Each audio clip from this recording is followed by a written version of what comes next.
Well, good afternoon, everybody. All of you. Good afternoon. My name is Ryan Abbott. I'm a senior software engineer for Element 84.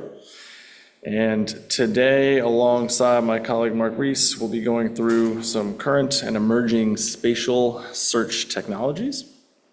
There's a lot of really rather deep technical discussions along many of the lines that we'll go over today. So the goal today is to kind of go over maybe some more high-level approaches and discussion. So with that, we'll get rolling.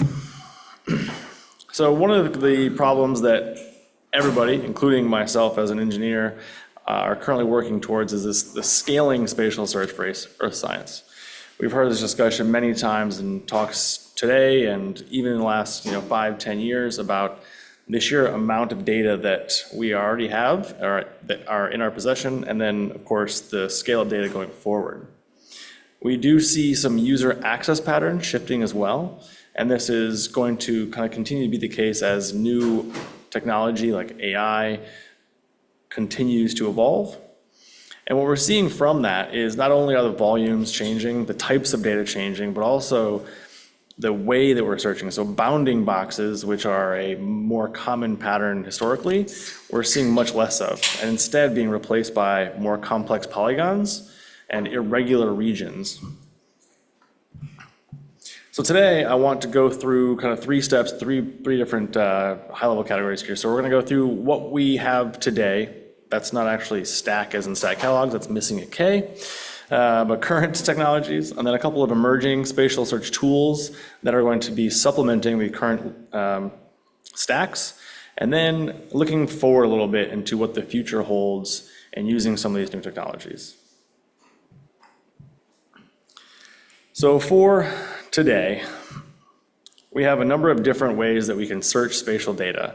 And I want to try to highlight the tools that you might be more familiar with as it pertains to those particular technologies. So R trees or rectangle trees are one of the ways that we can index our data today that allows us to search for our data. This is most common in PostGIS and SQLite. So anytime you're using like ST-intersects, you're going to be running against these types of indexes. I think we go through here. It's a really kind of, I'll say rudimentary example, but essentially everything is stored in buckets of rectangles. And so when we use our polygons or our squares or bounding boxes, it's going to be able to eliminate a vast majority of the data, I guess, of course, depending on the size of your rectangle or polygon that you've supplied, and eliminate a bunch of the data so that we don't have to worry about it. So this is used for performance searches in those tools that implement R trees. Quad trees, just a slightly different means of doing so, but this is going to be a tree that has every child is 4 additional squares, basically. So you'll see this in a lot of WMTS or Web Map Tile Service implementations like Mapbox and Gibbs at NASA uses the same indexing mechanism. You can see a visual representation of that here.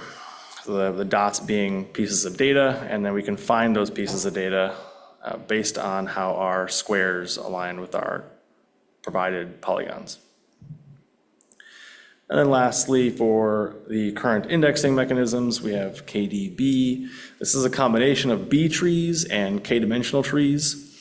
And this is what you're going to see in Elasticsearch, for instance. So this is a really efficient, the most efficient method that we have today for complex polygons.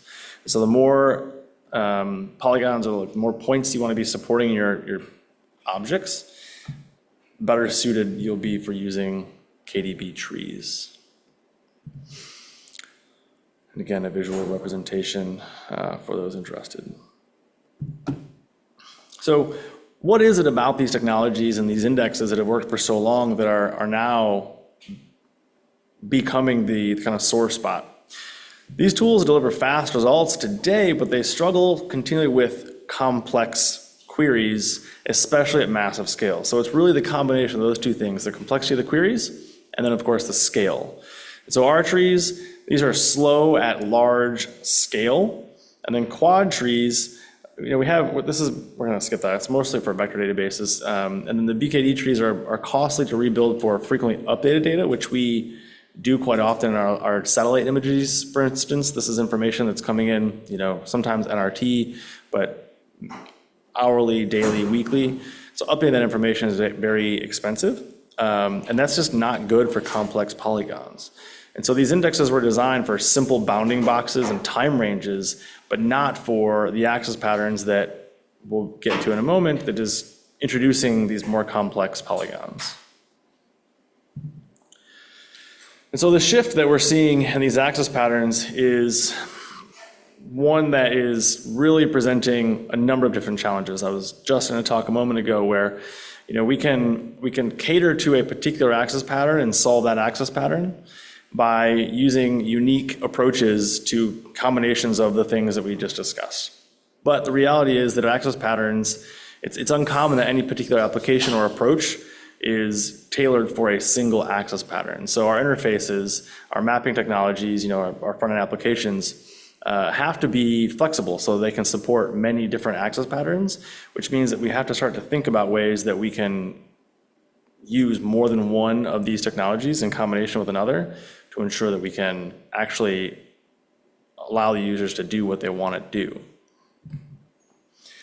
And so when we talk about emerging spatial tools, grids are kind of where we are thinking about immediately, and this is the different kinds of use cases. So grids approximate polygons by speed pruning, so removing some of our data by looking into other grids, essentially. So some ways that we can do this, these new indexing structures are H3, which Uber introduced. So this splits the planet up into hexagons. There's a number of different reasons that this was introduced and is better than some of the indexing strategies we went over in previous slides. But one of the more kind of well-known ones is that the shapes themselves present less disformation, so we get more accurate results when we're searching against them.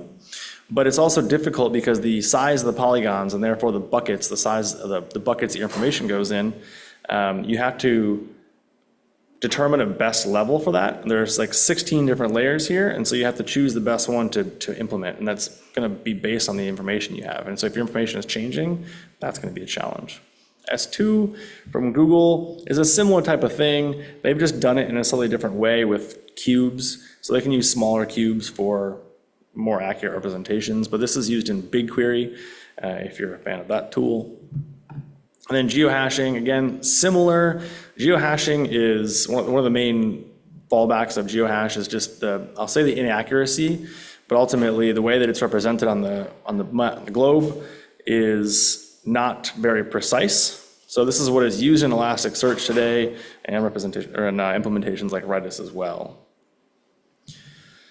So why do these grids matter for polygons? Well, complex polygons can be approximated with using H3 and S2, for instance. And so by putting all of our data in smaller grids or in buckets, essentially, it allows us to more accurately reduce the data we're querying any given time that we're searching for it. And so the more complex that our polygons become over time, the more this type of thing is going to be really important to us. And so what do we do with those grids and where are we putting them? So we see BigQuery and Elastic.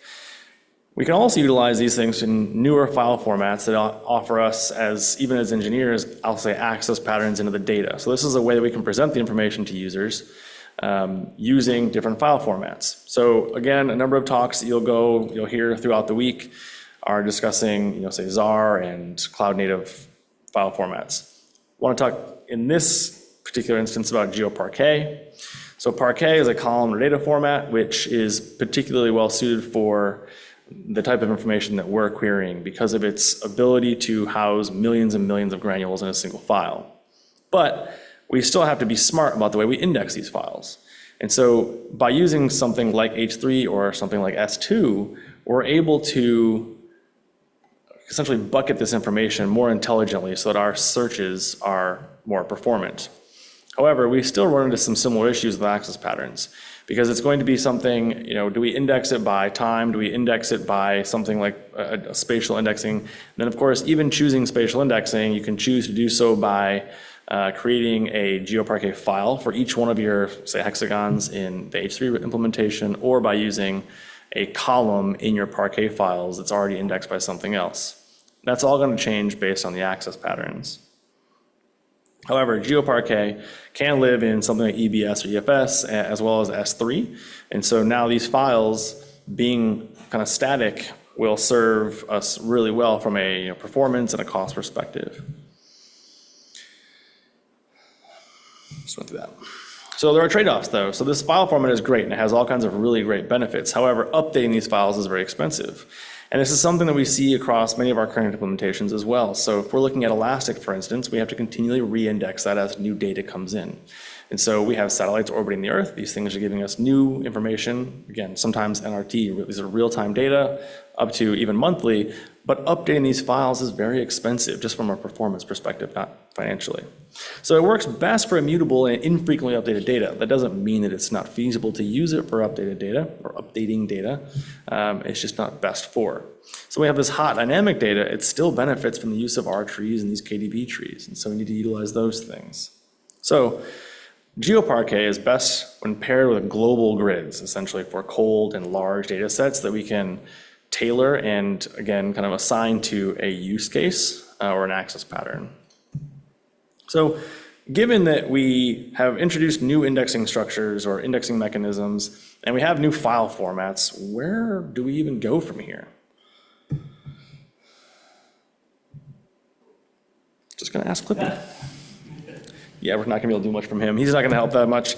However, we can start to prototype some different efforts that combine these efforts, right? So GeoParquet, billions of features partitioned, that's great. Direct querying of ZAR, COG, and GeoTIFFs, right? So a number of talks will be talking about this. This is one of the newer efforts that we're seeing a lot of attention to, which is essentially combining our metadata and our science data, sitting right next to each other and querying it directly in the cloud, which is fantastic for those types of data. Unfortunately, not all data is in those formats or can feasibly be put in those formats, so we still have to have some way to access them. And then, of course, natural language geocoding, which is what Mark will get into in a little bit, converts these descriptive inputs into polygons that we can then search these things for. So now we have this additional access pattern that we're kind of creating our own problem from. And then this natural language geocoding can output some polygons to be searched against these other types of indexing structures.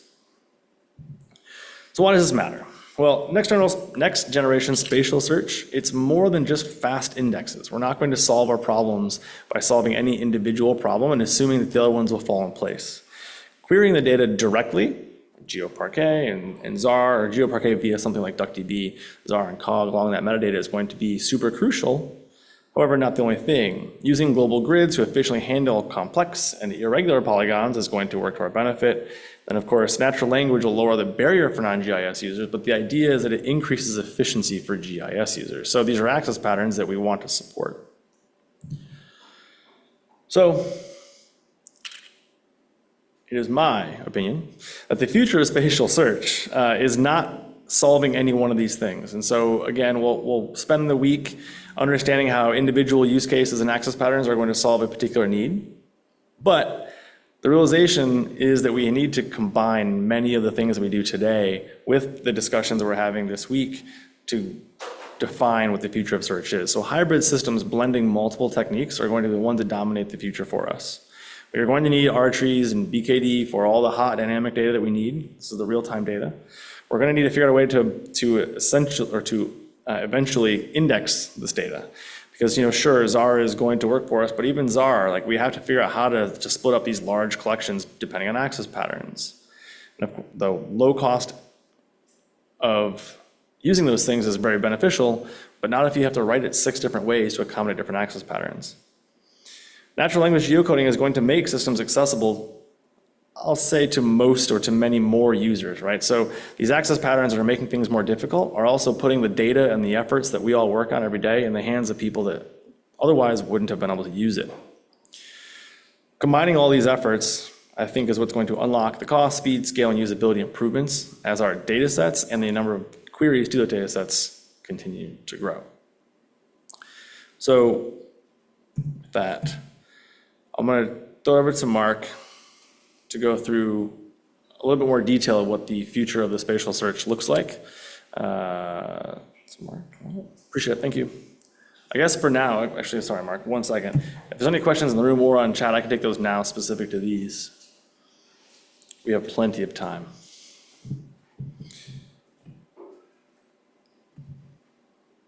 Wonderful. All right, Mark, come on, Lizzie. This is me. You're giving away some slides. Spoiler alert. All right.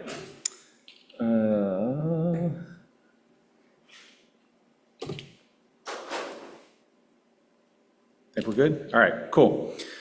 All right, my name is Mark. I'm the director of the Federal Business Unit for Element 84. This is a portion of a much longer presentation given by Jason Gilman. He's wonderful. He's one of my favorite people on the planet. If you want the long version of this, where there's a YouTube recording, you can scan the QR code. Jason developed a lot of this technology in collaboration with Ryan and a few others from Element 84. He's the technical guru. I'm the manager that is presenting for him.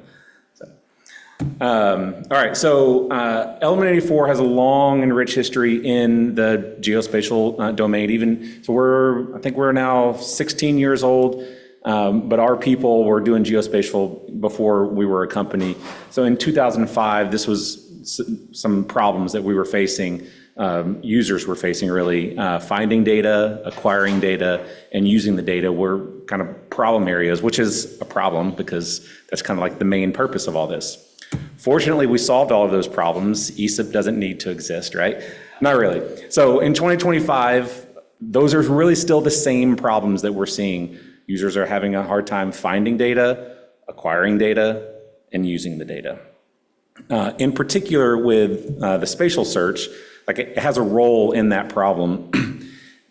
The paradigm, kind of the pattern for spatial search has really been pretty rigid. Draw a box over an area. I've got a shape file that covers a glacier or a lake or something.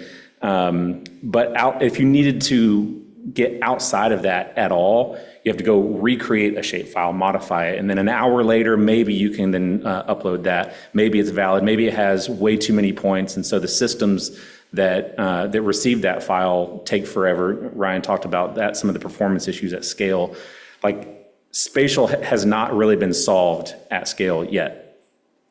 So we have a project going with NOAA it's a knowledge mesh NLP project. As part of that, we wanted to survey some actual scientists and talk with the community about what are your struggles. Let's do some user experience research here. So at AGU, which most of you are probably familiar with AGU, very large conference, and it's the #1 place that we can get direct access to many, many scientists. So we walked up and down the poster hall twice a day, every day, just talking with people. Like, what's going on? What are you struggling with? What are the areas? What are the gaps that you're seeing in the geospatial offerings? #1, almost every single person said finding data sets is hard. I've been doing that, asking people the exact question for years going to AGU, and I've gotten everything from where did you find your data? How did you get it? And it's everything from my professor has a portable hard drive that he hands to me, and then I use that data, or there's a Google Sheet that has some links on it. But very rarely was it, I go to this tool and just kind of discover and see what's out there. It's like you have to be told exactly what's out there. But so highlights the point, finding data is hard. Downloading the files is still a fairly common usage pattern. Things are shifting more to the cloud, but even some of the egress and it can get expensive. But there's huge file downloads is a problem. And then inconsistent data and cleaning up the data is a problem area. And then the code that is meant to analyze the data also needs to be kind of tweaked and stuff. So we're not going to focus so much on those last three, really just kind of the finding piece. But really this kind of highlights what users are presented with and the tools that we have. And some of it, like I'll hand up, like I've developed some of these tools that exacerbate this problem. So what Earth observation catalogs provide today is, here's a list of data sets or collections, and they will point to some stack items or granules, and then that leads to the files, and then the scientists can kind of go through and like, well, does this have the variable that I need? And if it doesn't, let's rinse and repeat that process until I find what I need. But what users really want, what scientists really want, is they need an answer to a question. I got a problem or a question. I just want to ask that question, and then there's kind of two paths that they can take. Maybe someone has already asked that question and solved that problem, and they've written some literature on that. And so, like, I want to see what other people have done, and then hopefully they have cited that data, and then that points them to the data set that is relevant to them. And then now they can take that data set, pull out the variables that they need if they want to, and then kind of go to the area of interest. The other paradigm is that, ask a question, maybe someone hasn't written papers on it, but we can tie the variable metadata to some of the questions, presents like, hey, here is some data that's available to you with the measurements first, leading them to the data sets and collections. And then you say, okay, now I'm interested in that data over this area. So the point is, it starts with a question or problem that someone wants to solve. And so I'm going to take a quick detour outside of kind of the spatial specific context of this talk about vector embeddings. Again, I'm a manager, not the AI expert, machine learning expert. I know just enough to be dangerous, put it that way. So vector embeddings, so we've created a tool that takes a source image, breaks it up into little chips, and then we will create vector embeddings on each one of those chips that describes what is in the data. And then those vector embeddings then get put into a vector database, like GeoParquet, right? And so the vector database, getting those into the database is really the key piece. And so once we've done that, we've really got a vector embedding catalog over space and over time that users can then ask questions of. We're not alone in this. This is not novel to us. Earth Genome has done this for a tool that they're building called Earth Index. This shows an image of something they've created. You can see there's like horse racing tracks. So you say, hey, I'm looking for those things. And then it'll go find more of those things in your area of interest and over time. This is a question you can ask, like, show me rubber plants in southern Thailand. And it's not necessarily looking at the image, but it's like looking through the data and the measurements and the vector embedding catalog to look for other data that matches similar patterns in the embeddings. And then another for shrimp farms. So lots of different uses. So back to spatial's role and the finding problem. The search patterns has really been, draw a bounding box, zoom in on a map. Like if you've used like any of the like real estate tools, and you're like, I want to look for a new house. You just kind of like zoom in and out and then show me, or like Airbnb. It's driven me nuts. Or shape files, and think about like drawing a bounding box over a border of Florida if you don't have a shape file handy. Like it takes a really long time. So it's problematic. So we're introducing like spatial search as a language. And again, not necessarily new. Ryan and I, we used a tool, it's like one of the Stanford open source libraries from way back in the day. And I'd say it was great as a prototype, kind of a demo, but we actually put it into production, and the number of bug tickets we got would blow your mind. So we very quickly pulled it back out of production. Like this is not ready for prime time. But users, to a certain extent, they loved it because it provided some more flexibility. So because when someone has a question, it's not like, hey, here's a shapefile, show me data. It's I want to know so give me some data around White Rock Lake, or within 1 mile of the coast of the Puget Sound, or between 2 points, right? Like it's less precise than give me this specific shapefile. It's like in and around these areas are relevant. Cool. So the search as a language, what we've termed as natural language geocoding. So you can use phrases like within 10 kilometers of the coast of the Iberian Peninsula, and I have a kind of screenshot of what it does. So it takes the phrase that you've typed in, leveraging an LLM will convert that to a natural language into a JSON representation of what the user typed. Then we take that, the JSON, we process that, we look up certain places in a database, and we'll turn that into a kind of a spatial calculation. So we know the coast of the Iberian Peninsula, and the user has said within 10 kilometers of that, so kind of plus or minus 10 on either side. And you can imagine if, as a researcher, I'm thinking, oh, that's way too much data, or you know what, really I want to go from 10 kilometers to 5. If I had to draw that bounding box twice to change that, again, you're talking, it's literally going to add in hours for someone to iterate. Whereas with natural language geocoding, you say, oh, no, not 10, make it 5 or make it 8 or whatever it is. And you can do more things. So like, obviously, like very classic example, I think, Ryan, you actually had a Florida example earlier. We did not plan that.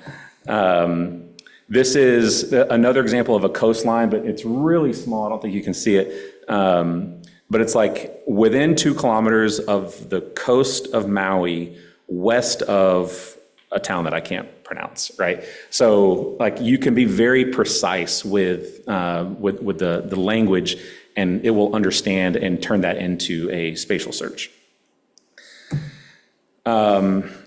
Another thing you can do is you can combine those two things, obviously, with that vector embedding database. So this is the natural language geocoding plus the embeddings. So show me new construction within 5 kilometers of your reservoir of choice. And so you can see the spatial bounds that it created, along with the imagery and the data that the vector embeddings has produced. You can also introduce, because again, we have these vector embeddings over time. This is kind of like change detection in a box, like very easy for people to use. So find forests that have been cleared for houses, specifically for houses, within 5 miles of yet another reservoir. So there's our spatial region, and then you can see on the left and right kind of the differences in imagery over time. So what's happening under the hoods is like it's creating scores. The embeddings are creating scores, like what's similar to a forest and what is similar to a house. And then we see, certain embeddings move in a direction that we would not anticipate. And so there's like kind of the 4 up in the top left quadrant. We would anticipate that those are going to show what used to be a forest is now a house. And that's exactly what we see here, forest on the left, houses on the right. Another thing I think is really cool about this, I don't know, I nerd out on it. I think that forests are an interesting use case because forests kind of naturally change over time, even if it's not like human intervention with that. So like in the fall, the leaves are gone, right? And in the fall and winter, and then they come back. The embeddings will take that into consideration. So just because the forest has changed, maybe it's supposed to change, and that's a good thing, right? So this is natural language geocoding. I think it's at least the kind of the next iteration of language as search, and provides a much easier interface for those scientists that just have a question that they want to ask their computer to help them spit out an answer. So the natural language geocoding plus the embeddings, I think is really exciting. And if you have any questions, happy to take those. If you want to learn more about what we do, we have all sorts of blog posts about this. Again, there's the YouTube video that we linked. You can find all of that on our socials and websites and stuff. So, any questions? Yeah. Oh, there's a microphone. I'll let you handle that.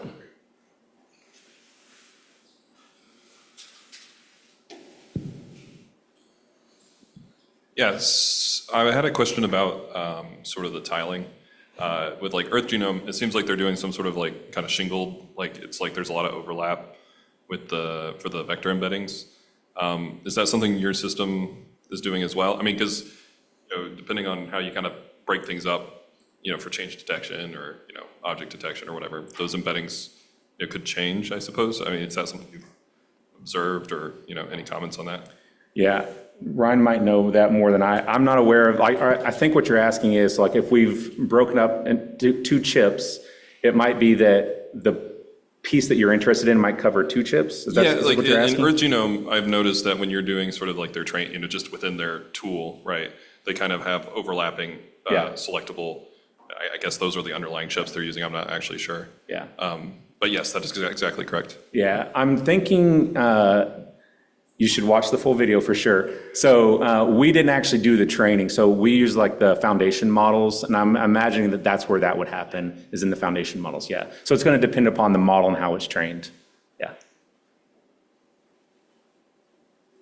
We got back here in the corners again, the mic, yeah. Thanks. Yeah, so I'm someone who's involved with generating and serving data that would potentially be discovered and used in these sorts of things. Can you speak to how folks who are not going to be building this from scratch but would like to be discovered by your ultimate users, like what are some good practices that we could do to help that process? Are you asking in the sense of like preparing the data, or for like just getting awareness out that this data is available? I suppose more the former, or sort of like what are kind of the bridges, like if someone were to come to your tool set and ask a question that our data set is actually quite equipped to answer, how does that kind of get to the end user through you guys or through? Yeah. So as of right now, like it's very kind of catalog specific. So what you've seen here is very much demo mode, very like certain data sets presented to certain individuals. What I'm interpreting you asking is, how do I get my results bumped to the top? I don't know if that's necessarily, like from an end user perspective, like I don't know if we would want to tweak the system to necessarily do that. If the data says like, hey, this is relevant to the user's question, then that would kind of naturally go to the top. Does that make sense? Yeah, I think that's one of the more interesting things that I'm seeing in a lot of our AI work, is that in typical search implementations like Elasticsearch, you are tailoring your implementation to your use case. And so when a new mission comes in, you have to then say, like, oh, well, how important is it? We have to score it and weight it out. What I really like about the implementations that I've worked on and seen in the AI world is that it doesn't care, right? It's responsible for finding the right data, not the one that's been tailored to this particular query. And so ultimately, when you remove all I'll call it an opinion, which is really what your indexing strategies are.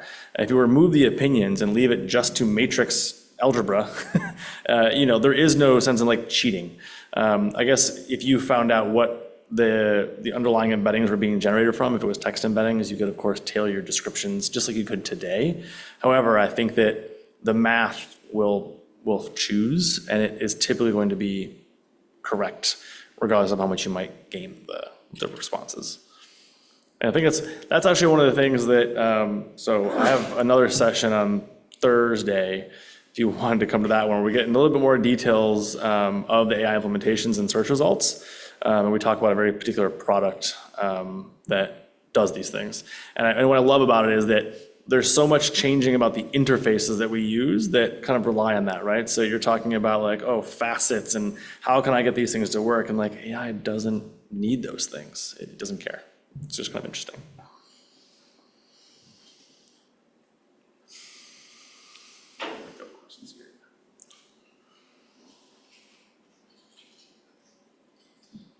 I had a question related to the demo on natural language geocoding.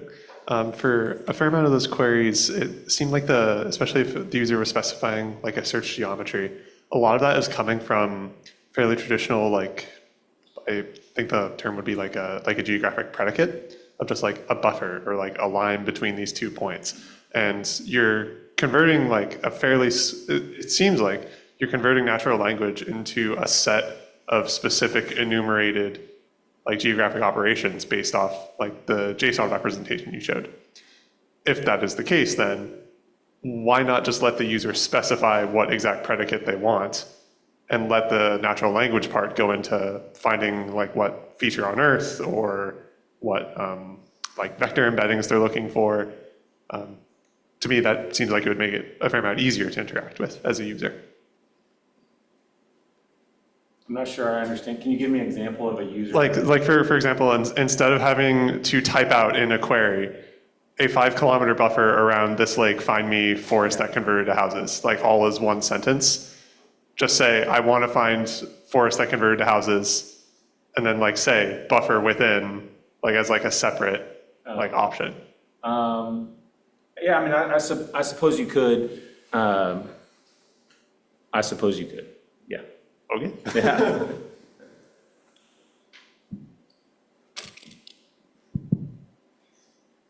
So, two related questions.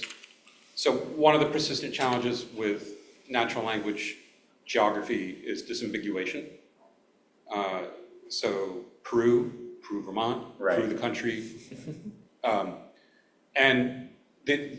So are you anticipating dialogues from the LLMs to clarify? Yeah. And then the second related question is sort of a similar issue with the vector feature spaces, tolerance for error. So if I'm asking for, land areas converted from forestry to housing and 3% of those are erroneously classified, how do I either represent the possibility of error to the user or allow the user to say, nah, my tolerance is tighter than that? Yeah. Very valid question. Certainly with our work kind of in the early NLP libraries, we saw a ton of the disambiguation issues. Again, this is more kind of prototype demo-y. I would love to see this, and I think, Sean, your session is like designing AI interfaces. Is this true? On Wednesday or Thursday? Thursday. Okay, so Sean, another one of our colleagues, is leading a session on designing these things. I think, yes, so being able to have a dialogue is like, no, I didn't mean Peru, Vermont, I meant Peru, right? And so like coming back, did you mean, you've seen this like on various interfaces, did you mean this? Yes, no, kind of, Wikipedia does a pretty good job at that, right? So certainly I see this as more of a conversation with the interface, yeah. What was the second piece? Tolerance for error. Tolerance. I think a very similar thing is like, again, demo, but like adding in a drop down of percentages. You see like a kind of a cloud cover sort of a thing, plus or minus 5%. I think we could certainly, that feels very much in the realm of possibility. It's just a variable that we could change.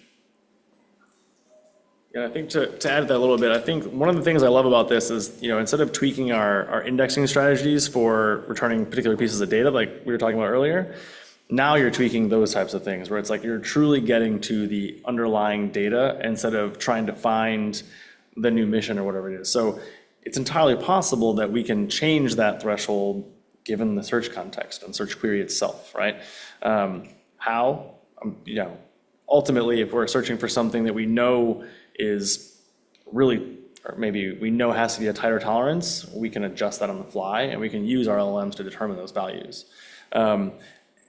And again, kind of keep referencing more talks instead of this one, but like on Thursday, we will also go through, we have I think actually he's in the virtual audience, but like discussing the idea of triplet loss, which is essentially adjusting your responses based on feedback from the user.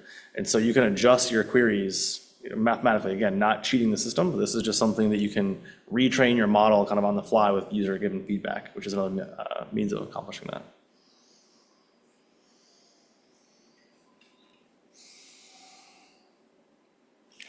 There's nobody in chat, right? Yeah. I have not been watching chat. Yeah. Okay, cool.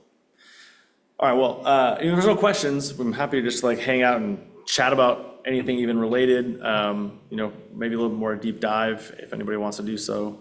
Otherwise, that is our content for today. So, I'll keep asking questions. Okay, yeah. All right. I'm not. I'll answer as many as possible. So at least for the demo, do you have like a collection of geometries that are named that are being picked up? Or are you just letting it find them wherever it finds them? Yeah, so the implementations we have now are fed through a couple of different known data sets, basically. You can look at Who's On First, for instance, has a large collection of data. The initial implementations were using Nominatum, which is a kind of public, you can download it for yourself, and it comes with a massive data set. Two problems. One, they have a do not use this in production terms of service. And additionally, there's a lot of information that just isn't relevant to earth science. It's like business locations and things. So a lot of the data, I don't know as though we ever determined what percentage of it, but a lot of it is tailored to just other implementations. I don't care about the ice cream store and its location necessarily. I'm doing earth science data.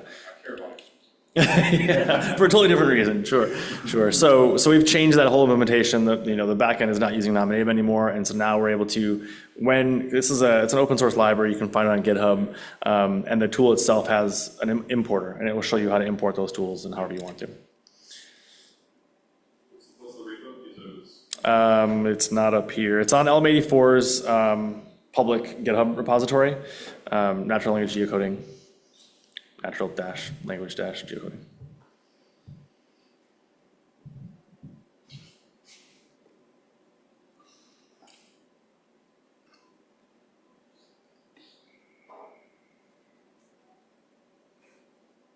All right. Cool. Well, appreciate it. Thanks everyone for attending.